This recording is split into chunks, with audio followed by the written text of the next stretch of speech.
Hello, my name is Jordan Anderson, and I am the director and producer of new television series Laufer's Law: Only If You Like Perfect. After doing some research, my team and I found that almost 50% of all marriages in the US will end in divorce or separation. Together, we went on a hunt to find the best legal firm that would like to do a series of shows encompassing every aspect of divorce. We found what we were looking for at Laufer, Dalena, Jensen, and Doran LLC. We partnered up to produce a series of shows about divorce that we feel is the most informative and educational available. Please join us now for the first show in our series. We welcome your feedback and questions, and contact information will be shown at the end of the show. Stay tuned.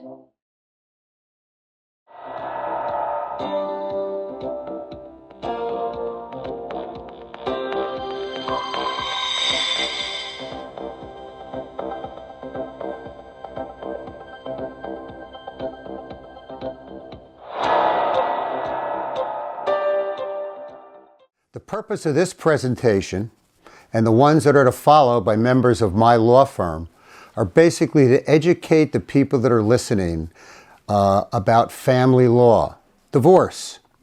And after you listen to these presentations, it is our desire and hope that you will then hire the best lawyers in the state of New Jersey in the field of family law, and that's the Laufer firm. All right, so having said that, my name is Billy Laufer. And I just want you to know that I've been married to a wonderful woman named Angela for the last 45 years. Not bad for a divorce lawyer. And I will say that to you, that it's not just by chance, because every day as a divorce lawyer is therapy. You learn what to do and you learn what not to do. You learn what not to do and what to do in regard to having a good marriage. So I have one. And I also have 4 beautiful daughters. 2 of them are lawyers. 1 works in my law firm. And I also am blessed with 10 grandchildren. So I'm a family man and a divorce attorney. What a perfect combination. Again, only if you like perfect. So I am a senior partner in the firm of Laufer, Dalena, Jensen, and Doran. I'm a member and fellow of the American Academy of Matrimonial Lawyers. I'm a member of the best lawyers in New Jersey and America for over 20 years. I'm a certified arbitrator, mediator, and our firm has been together for 35 plus years. We are one of the top, if not the top, family law firm in the state of New Jersey. We have 14 lawyers, 8 are women and 6 are men, and that's just not by chance, and I'll explain to you that later. In the practice of divorce law, we talk about custody, we talk about equitable distribution, we talk about alimony, child support, prenuptial agreements, mediation, arbitration, domestic violence, and then we also handle personal injury cases, workman's comp, wills, trusts, and estates, and real estate. So you'll hear from all 14 attorneys when all this is said and done on many of the areas that I've just talked to you about. Today, you'll hear from my partner, Greg Behringer, who will talk to you about domestic violence, and you'll hear from Jim Jensen, who will talk to you about workman's compensation. First, my topic, which I consider the most important in a divorce process. It's called the initial consultation. Why is that so important? Because nothing is more personable when you represent someone in a divorce case. You are personal to them and they are personal to you. You will not only be their lawyer, many times you will be their therapist. Sometimes you'll be their friend and sometimes you'll be their enemy. But bottom line is you really need to get into representing that person, and you need to know everything about them in regard to their priorities, their children, their goals, their intentions, and their relationship with their spouse and their children during the process and what they want it to be when it's all over, said and done. One very important thing that I have learned in my 50 years of practice, and I mean this from the bottom of my heart, that no one ever gets divorced when they should. In fact, that's going to be the title of my book when I finish it, is no one gets divorced when they should. No one. I've never seen it in my 50 years of practice. Should have been there before, should have been there a month ago, should have come to see Laufer 2 years ago, 1 year ago, 10 years ago. I say that to you, it's not just by chance, it's human nature that people don't do that. What are the reasons why people do not do that? Well, first of all, Even if you're not happily married, you stay married. Why? Why would you do that? various reasons. It's human nature. There's the fear of the unknown. People don't like change. They don't want, their children are in school. They want to wait till they graduate from high school or college. I don't want to sell my house right now. I don't want to be with my children just part-time. I don't want to see them every other weekend and Wednesday night for dinner. I don't want to move to another town. I don't want to divide up my assets. I don't want to sell my business. I don't want to lead a different lifestyle. I'm scared. I'm scared of change. So, however, having said all that, there comes a point in someone's life when they basically said, I've had enough. I can't take it anymore. I really, really need to move on with my life. I'm not getting any younger. It's not going to change. I know if I leave here today and come back 3 years from now, the only difference will be I'll be 3 more years more miserable. So basically, it's time to pull the trigger. I don't mean literally pull the trigger, but it's time to move on, and I need to go see an attorney. I need to move on with my life. So when they come to see me, as an attorney, for the initial consultation, respectfully, they should have been here before for all the reasons that I've talked to you about. But they didn't come here, but now they are coming here and they are ready to make a move. They're ready to proceed. And they're now coming to me for the initial consultation. The initial consultation is what I want to talk to you about. So I do something in the practice of law that I don't think any other law firm does. When they have an initial consultation, they will come to see me as their lawyer. I'm a man, and I also want a woman attorney sitting in the room with me. I want a man and a woman because divorce law is very gender conscious. Think about it. So when you come in to see me, you will have a legal team. It'll be Billy Laufer, and it'll be one of my women associates or partners. Why is that? Why do we need a male and a female in the room together? Well, think about it. When you get divorced, who are you dealing with? You're dealing with husbands and wives. You're dealing with mothers and fathers. You're dealing with grandparents. You're dealing with boyfriends and girlfriends. Some clients are more comfortable discussing these issues with a male. Some are more comfortable discussing with a female.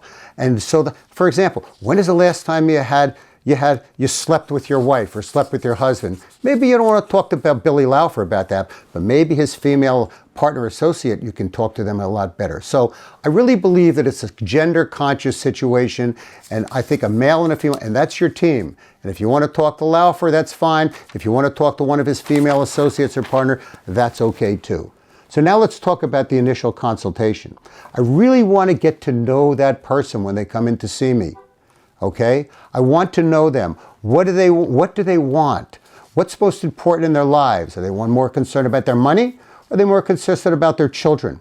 Tell me about your education. Tell me about your job experience. I want to know your employment. I want to know about your income. I want to know about your relationship with your children, their health, their education. I want to know all of this. I want to learn everything about you, because if you're going to be my client, we're going to know about each other, okay? So, also when you come in to see me in that initial consultation, I want to know about your real estate holdings. I want to know about your stocks, your bonds, your securities, your life insurance, your medical insurance, your retirement assets.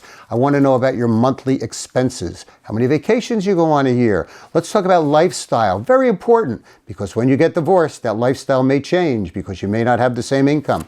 I want to know about debts, any debts that you've incurred. And finally, I want to talk to you about your options if and when you decide to proceed.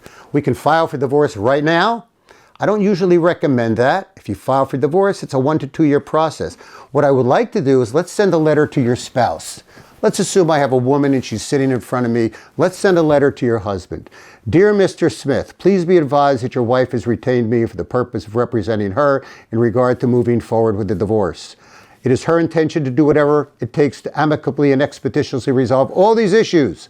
Hire an attorney, have your lawyer call Mr. Laufer, and let's all work together in that regard. He'll get the letter. What's he going to do with it? He can throw it in the garbage, but most likely he will go get an attorney. And then he'll get a lawyer who will contact me and we can work together before we file for divorce. I'll talk to her about the options of mediation, arbitration, therapy for your children, the forensic accountants, appraisals. And at the end of all of that, when it's all said and done, I will say, do you have any questions for me? And most of the times they will, but sometimes they won't. Or if they don't, they will think about it when they go home and call me later. That's the initial consult. It's so important. It's so important. And therefore, the last thing I will talk to them about is my fees. It's called a retainer agreement. You have to retain me as your lawyer if you want me to be a retainer. I'll talk to you about how much you have to pay up front, and I'll talk to you about the hourly rates of both me and my partner/associate. Thank you.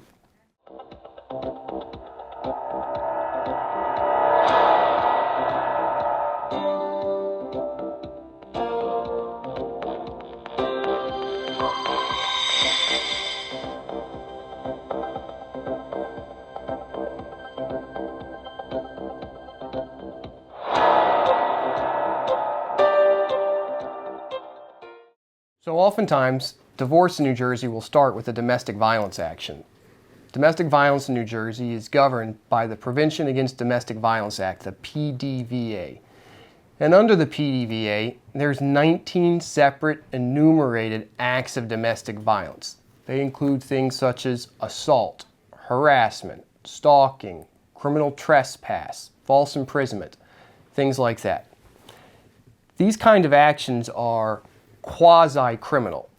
And by quasi-criminal, what I mean is they're applying the criminal statute versions of assault, harassment, those kinds of statutes in a civil case, in the family part in New Jersey.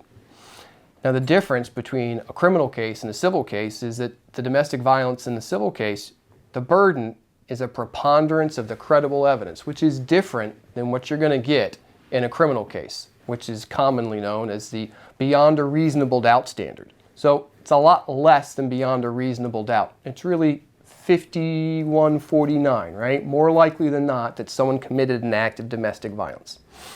And in New Jersey, you have to prove, as a plaintiff, two things to receive what's called a final restraining order. First, you have to prove by a preponderance of the credible evidence that one of those 19 separate enumerated acts of domestic violence occurred. You have to prove each and every element, again, by a preponderance of the credible evidence.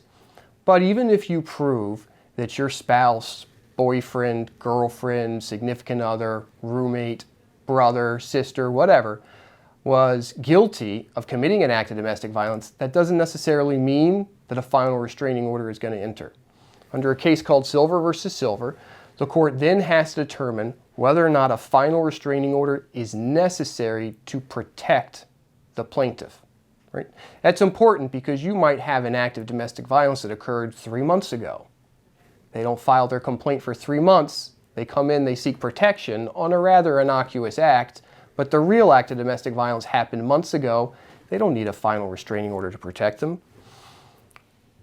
The burden of proof in these cases by preponderance of the credible evidence, it's always on the plaintiff. It's never on the defendant, ever. And these cases generally, they move pretty quick. They're summary actions. They're supposed to move quickly. They're supposed to happen within 10 days of the date that they get filed. Now, that really never happens, but the reality is that the courts want to move these cases quickly. To move these cases quickly, one of the things that you don't get, that you would obtain in any criminal action, is discovery. There is no right to discovery in a domestic violence case. So, if you're the plaintiff and you're going to show up and try your case, you don't have to provide the defendant with anything. Similarly, if you're the defendant, you could have mountains and mountains of evidence to prove that this was not a domestic violence case, or you've got some other thing to show the court for them to consider. Plaintiff never knows about it. The police or the state would have to provide you with that evidence. But in a DV case, domestic violence case, that never happens, or at least it doesn't. So these cases should happen quickly. Issues with a final restraining order, temporary restraining order, it can affect, in the course of your divorce, issues regarding custody, parenting time, support. So you really have to think carefully whether or not you want to try your case or settle your case. It might be beneficial to resolve your case for a whole lot of reasons. And one of those ways you could resolve it is with something called civil restraints, which is a civil agreement between you and your partner to dismiss your temporary restraining order enter into some other kind of an agreement. This happens a lot because I would say 80% of all domestic violence in New Jersey is pretty easy. It's either clearly domestic violence or it's clearly not domestic violence. 20% of it, that's hard. That's a coin flip, 50-50. Could end up in a final restraining order, could end up dismissed. So if you're facing a situation where 80% of the cases one party knows that they're going to lose, why wouldn't you try and settle the case? Make a deal. 20%, you might not know whether you're going to win or you're going to lose. It's a coin flip. Why wouldn't you make a deal? Get what you can get to protect yourself or to ensure that a final restraining order isn't going to be entered against you. There's a lot of reasons and a lot of incentives to make a deal in those cases. Civil restraints agreements can be broader than what a temporary restraining order or a final restraining order would provide. They can address a lot more because what a judge can do, can order, is really quite limited to what the statute allows.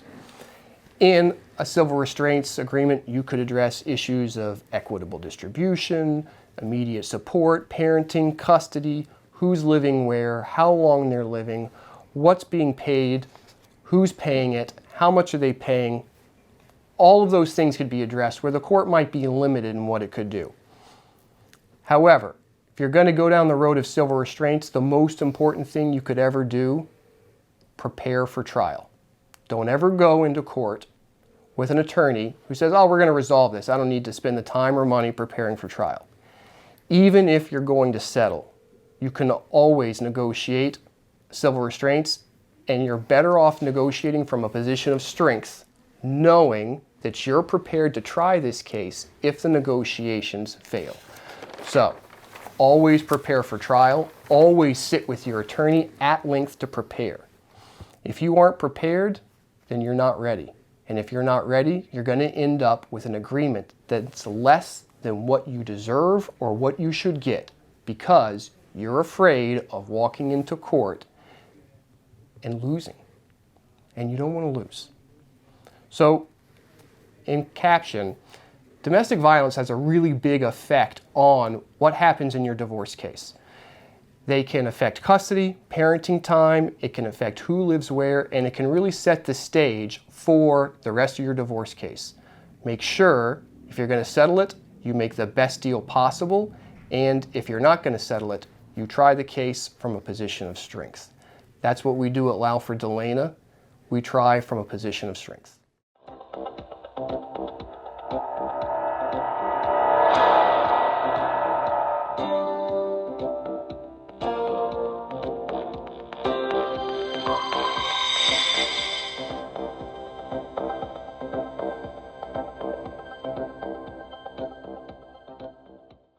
My name is James Jensen. I'm an attorney at the law firm of Laufer, Dalena, Jensen, and Doran here in Morristown, New Jersey.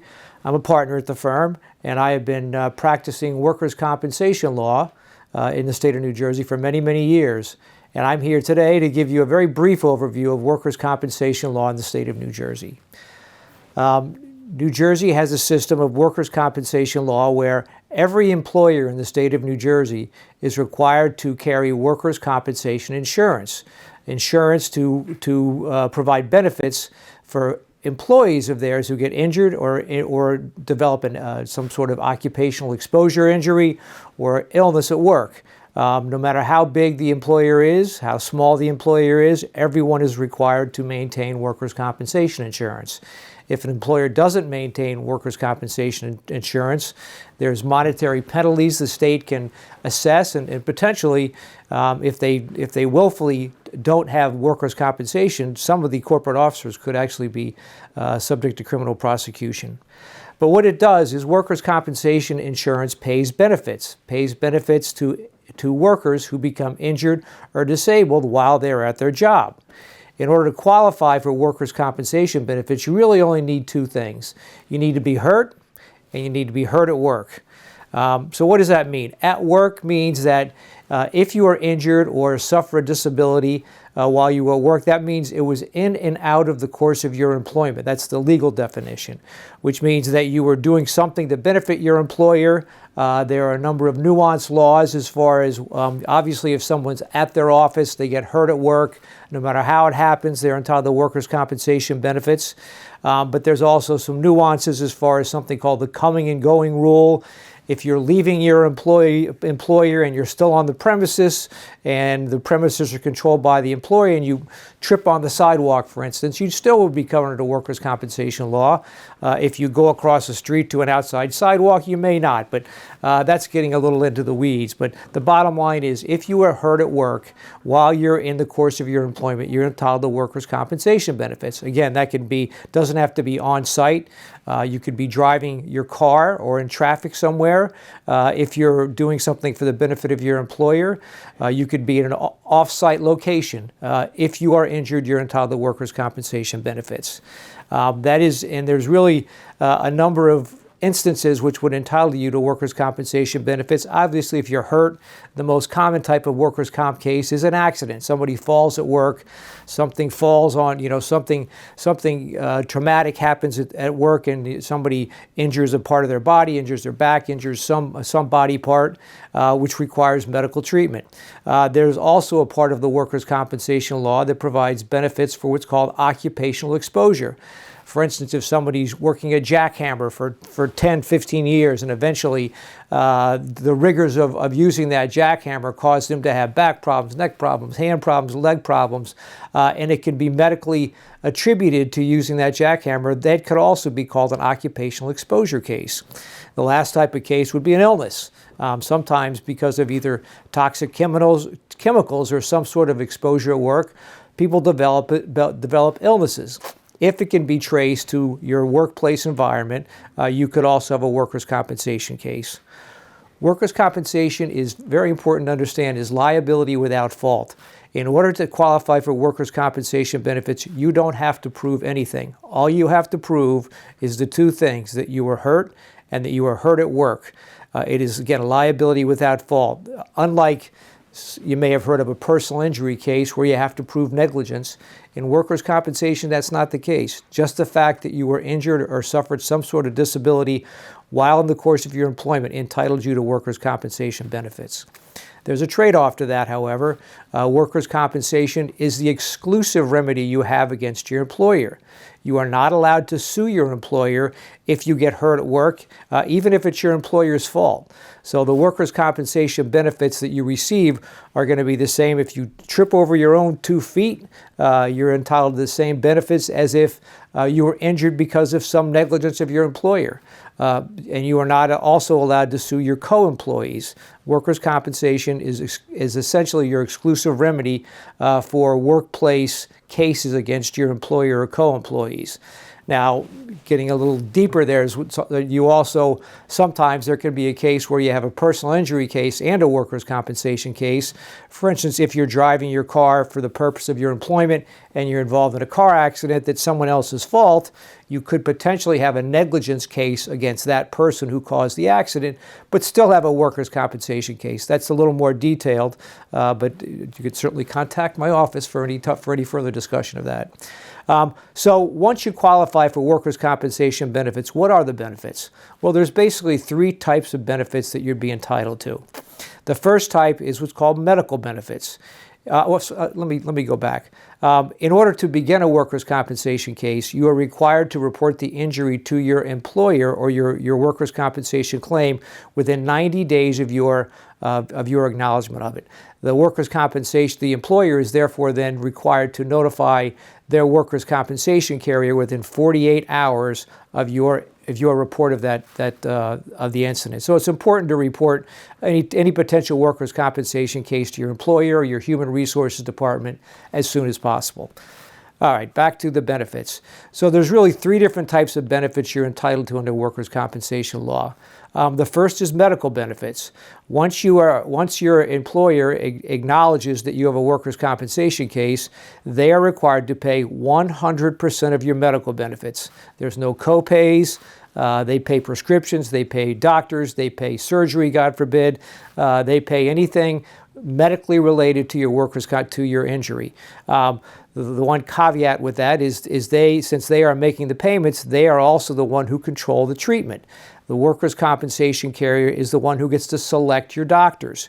Generally, the workers' compensation carriers select qualified doctors, and that's generally not an issue because the doctors are used to treating the types of injuries that are common in workers' compensation case. But if for some reason you're unhappy with your doctor, you can certainly contact an attorney and try to have your doctor switched if there's some issue with the medical treatment they're providing. You're also entitled to what's called temporary disability benefits, which means if you're out of work for 7 consecutive days, your employer is required to pay you 70% of your gross weekly wages. That continues until you reach what's called a maximum medical benefit, or you return to work. Medical benefits also continue until you reach what's called maximum medical benefit, which means you're not getting any better, you're not getting any worse. Theoretically, you've stabilized, your condition is stabilized. Once you have reached maximum medical benefits, then you're entitled to make a claim for the third type of workers' compensation benefits, which is a cash award called a permanent disability award. That's done by, once you're done with your medical treatment, you would file a claim petition, or you can file a claim petition before that time, and eventually your attorney would gather all of your medical records and then eventually schedule you for an evaluation with a doctor. The doctor you would see is not someone who would provide any treatment. They would simply do an evaluation for the purpose of determining what your permanent disability is. The permanent disability, the doctors will put your permanent disability in a percentage of disability. Every different body part has a different percentage. There's a chart that I happen to have right here, which basically says percentages on one side, body parts on the other side, and it includes hands, feet, legs, arms, things like that, but also includes what's called partial total disability, which would be a back injury, a shoulder injury, a more injury to your torso, an injury to your head. And they're all different, and all of the different parts of the body have different percentages. So ultimately, a doctor would make an evaluation and assign your injury a percentage of disability. The insurance company would also send you to their doctor, who would also do an assignment of a percentage of disability. And then you generally have a pretrial conference, and hopefully you settle your case at a pretrial conference. Or, God forbid, you can't settle your case, the judge would make a determination of your disability, of the percentage of disability. And that essentially equals your cash award. The last thing I wanted to indicate is that in workers' compensation is different than personal injury. In personal injury case, if you resolve your case, you can never come back and seek additional monies. In workers' compensation, you have 2 years to return to court, or if your condition gets worse, or if you are in need of additional medical treatment.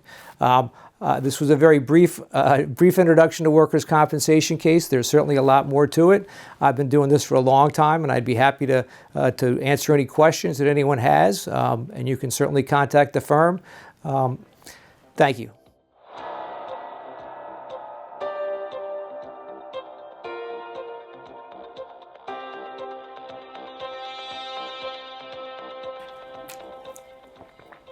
Well, Jordan, how'd we do on our first session? Oh, you guys killed it. Absolutely. Well, I think we're going to continue to kill it moving forward. Yes, you are. What's coming up in the next episode? We have 3 presenters next time. Number 1 will be Alexis Laufer, my daughter. She's an equity partner of the firm. She'll talk to you about custody, parenting time, and anything to do with the custody relations between family and children. Second will be Alyssa Clemente, another partner in the law firm. She's my right hand and many times my left, and she will talk to you about expert witnesses in divorce cases, whether it's custody experts, real estate experts, or forensic accountants. And third is Hailey Voigt, one of our top associates. She specializes and will talk to you about guardianships.